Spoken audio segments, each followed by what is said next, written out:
We don't have to produce dictatorship to produce a miracle in the economy. Yeah. Before Mr. Museveni became the Omugabe of the Banyankole, because essentially that is what he is, but he is dotted with the instruments of the state.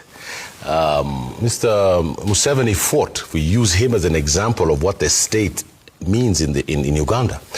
Mr. Museveni fought in Mozambique during the time of Frelimo, while he was in university.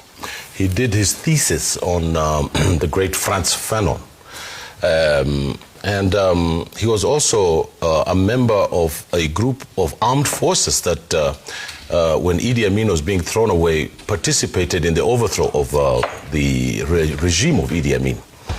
And I think that Mr. Museveni was new into politics. He is not a politician, he was a soldier and had a consciousness of African liberation. So the question we have to ask ourselves is, why is it that Mr. Museveni, who came in from the bush to bring about fundamental change in Uganda, turned into the vicious dictator that he is today?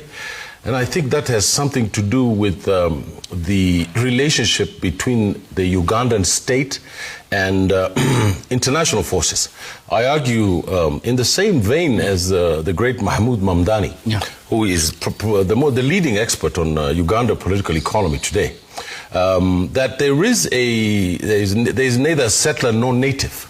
That Mr. Museveni, who was said to be born in the borders of Uganda and Rwanda, and to be a Munyarwanda, and the whole process of exclusion of the Banyarwanda people across the both sides brought conflict through the NRM, as you just said.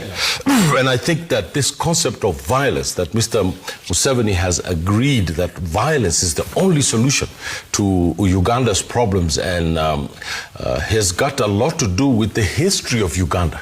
Uganda was based on kingdoms, where the imperial power, Great Britain, made sure that the whole concept of divide and rule reached an apogee of violence that it is said that Uganda has never really recovered, and that is why Milton Obote was just as violent as Idi Amin. People believe that he was much more of a civilian leader. He was not. In fact, Idi Amin is probably the only leader in Uganda who actually believed in something called a black republic.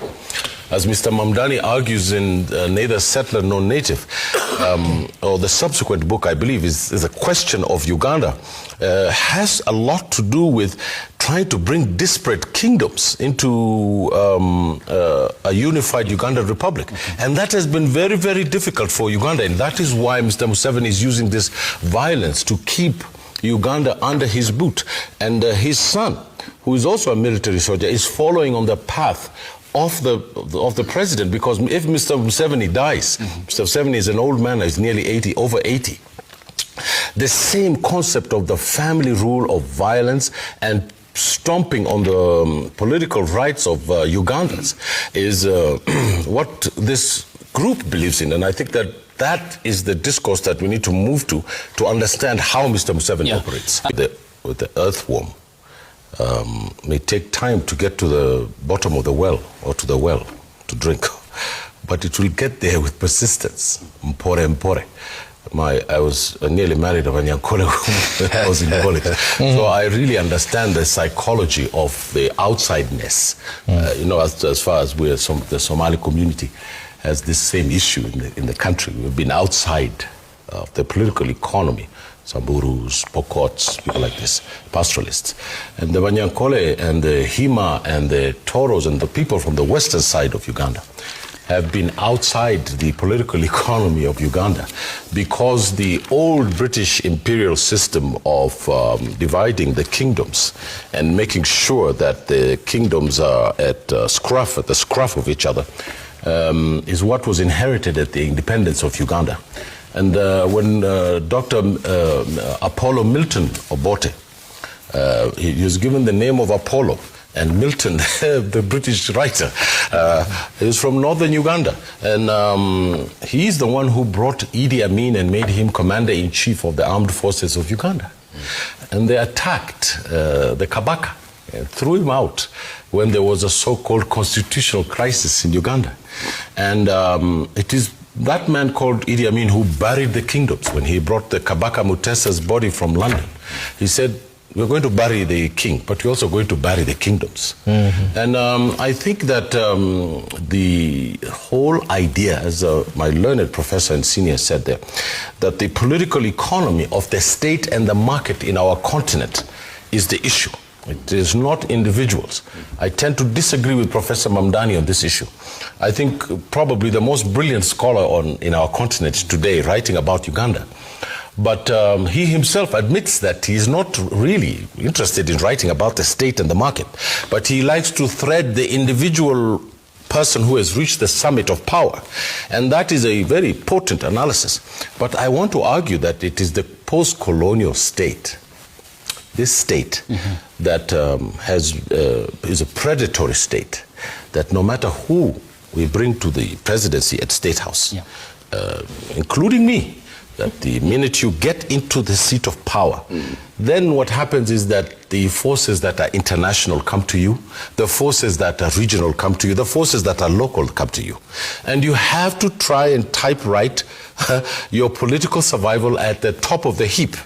So therefore, our job is to argue for a democratic form of government that is opposed to the old imperial state system.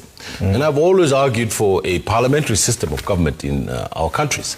And a good example of how we can manage our complex relations, political relations, is the Senegalese Republic, where the Ousmane Sonko, who is the new speaker, tabled constitutional issues to the National Assembly. And the president of the country called for a referendum and said, okay, we're fighting over an issue of principle of power, but we must do it democratically through our political parties, because the alternative of the dictatorship of our African strongman has not produced a Singapore for us. It does not. The Chinese miracle has been produced. It's not been produced in Africa. If these dictators and authoritarians had produced a miracle, an economic miracle for the citizens of the eastern seaboard of Africa, the entire middle class would keep their mouths shut and continue and say, look, we're benefiting economically. My senior and my learned teacher over there has argued this point repeatedly on this station. And I agree with him. The point of the matter, though, is that if we do not, as the great Carl Jung used to say, that if you don't know who you are, the world will tell you who you are. And what the world is telling us is that we've closed the economic system for you. We don't want you to come in. And therefore, the only open avenue that we have is for us to bring the Jumuiya together, to bring economic prosperity to our people in a democratic manner, because we don't have to produce dictatorship to produce a miracle in the economy. Because every other country in the world has other examples.